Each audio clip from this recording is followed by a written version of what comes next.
नमस्कार प्रेक्षकांनो, तर आज आपण पाहणार आहोत ठरलं तर या मालिकेचा पुढील भाग खूपच इंटरेस्टिंग आणि खूपच जबरदस्त आहे प्रेक्षकांनो, तर तुम्ही तो पाहायला विसरू नका आणि आपल्या चॅनलला लाईक, कमेंट आणि सबस्क्राईब करायला सुद्धा विसरू नका प्रेक्षकांनो। तर आता प्रिया ही सायलीला भेटायला तिच्या घरी आलेली असते आणि आता ती दारात उभी राहून सायलीकडे पाहत असते। तेव्हा सायलीने जेव्हा प्रियाला पाहिलं तेव्हा सायली प्रियाला म्हणते की अगं प्रिया ये ना, तू कधी आलीस। तेव्हा आता ती घरामध्ये येते आणि सायली तिला बसायला सांगत असते। तेव्हा प्रिया सायलीला म्हणते की अगं इथे तर दोन माणसांना उभा राहायला सुद्धा जागा नाही आणि मी आता कुठे बसणार। आणि तेव्हा ती म्हणते की चल जाऊ दे, मी काय ते बसण्यासाठी वगैरे काय आलेले नाही, पण मी तुला काहीतरी सांगण्यासाठी इकडे आलेले आहे। आणि आता प्रिया सायलीला म्हणते की सायली, मी तुला काहीतरी सांगणार आहे आणि तू आता तुझं मन घट्ट करून ते ऐक, कारण आता तुला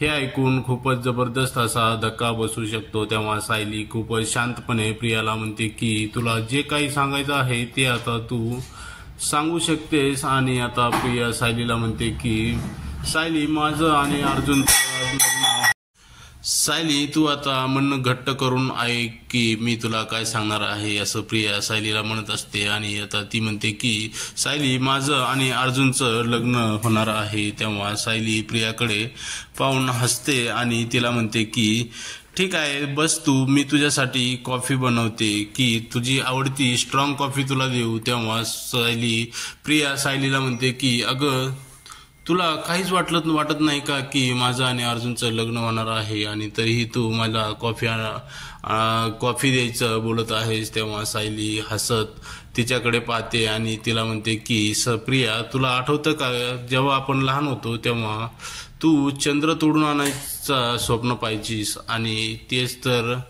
ते तर खूपच लांब राहिलं आणि तू पैशाचं झाड लावायचं सुद्धा स्वप्न पाहिलं होतंस। तेव्हा कुसुमताई म्हणते की हो, मला आठवतंय, चांगलंच आठवतंय की।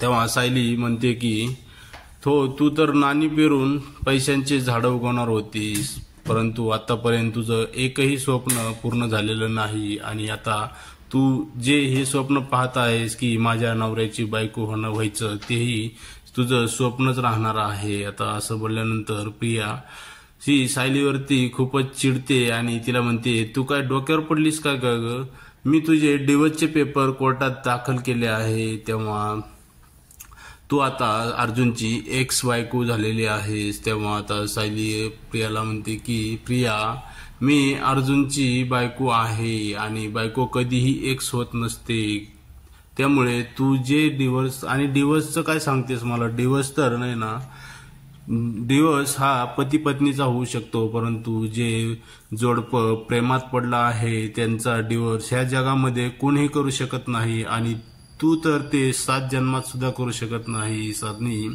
आता प्रिया त्या सायलीला म्हणते की सायली, तू मला चॅलेंज करतेस का, पण तुला सांगते की थोड्या दिवसात अर्जुनच्या नावाचं मंगळसूत्र आता माझ्या गळ्यात असणार आहे। तेव्हा आता सायली तिच्या गळ्यातलं मंगळसूत्र प्रियाला दाखवत म्हणते की हे मंगळसूत्र मला अर्जुन सरांनी म्हणजेच माझ्या नवऱ्याने माझ्या गळ्यात घातलेलं आहे आणि मी तुला चॅलेंज करते की तू ते माझं मंगळसूत्र काढून दाखव। तेव्हा प्रिया सायलीला म्हणते की तू मला चॅलेंज करतेस का, तर ठीक आहे, मग मीही पाहते की तू कशी अर्जुनच्या आयुष्यात परत येतेस। तेव्हा तुझा मी घटस्फोट तर घेऊन दाखवणार। तेव्हा सायली तिला म्हणते की घटस्फोट तर होऊन जाईल, परंतु घटस्फोट जरी झाला तरी मी परत अर्जुनशीच लग्न करील। तेव्हा आता सायलीची प्रियाची तळपायाची आग मस्तकाला गेलेली असते आणि आता ती खूपच रागामध्ये आता घराच्या बाहेर,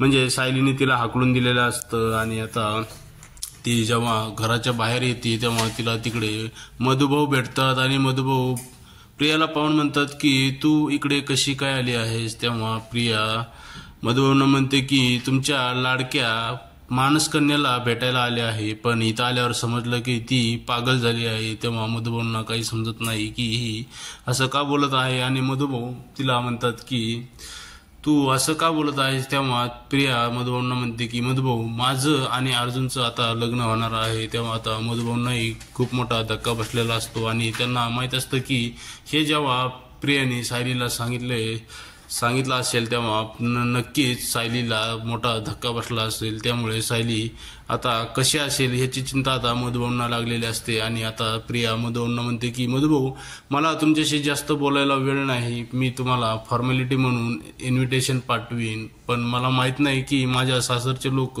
तुम्हाला दारात तरी उभा करतील की नाही. असं बोलून आता प्रिया तिथून निघून जाते. आणि आता मधुभाऊ हे घरामध्ये येतात आणि पाहतात तर कुसुमताई आणि सायली मस्त हसत खेळत गप्पा मारत बसलेले असतात. तेव्हा आता मधुभाऊ हे आत येतात. सायली त्यांना पाहते आणि त्यांना म्हणते की मधुभाऊ, तुम्ही कधी आलात? तेव्हा मधुभाऊ म्हणतात की मी आत्ताच आलो. आणि ती प्रिया इकडे कशासाठी आली होती? तेव्हा आता ते म्हणतात की ती मला बाहेर भेटली होती आणि तिने मला सांगितलं आहे की अर्जुनचं आणि तिचं लग्न होणार आहे. तेव्हा सायली उठते आणि मधुभाऊंना म्हणते की ते लग्न वगैरे काय होणार नाही, तुम्ही बसा, मी तुमच्यासाठी चहा टाकते. असं बोलून आता सायली किचनमध्ये निघून गेलेली असते आणि मधुभाऊंना कळत नसतं की खरंच सायली एवढी शांत का वागत आहे, कारण खरंच तिच्या डोक्यावर तर काही परिणाम झालेला नाहीये ना. तर प्रेक्षकांनो, आता आपण पुढील भागामध्ये आपल्याला पाहायचं आहे की सायली आता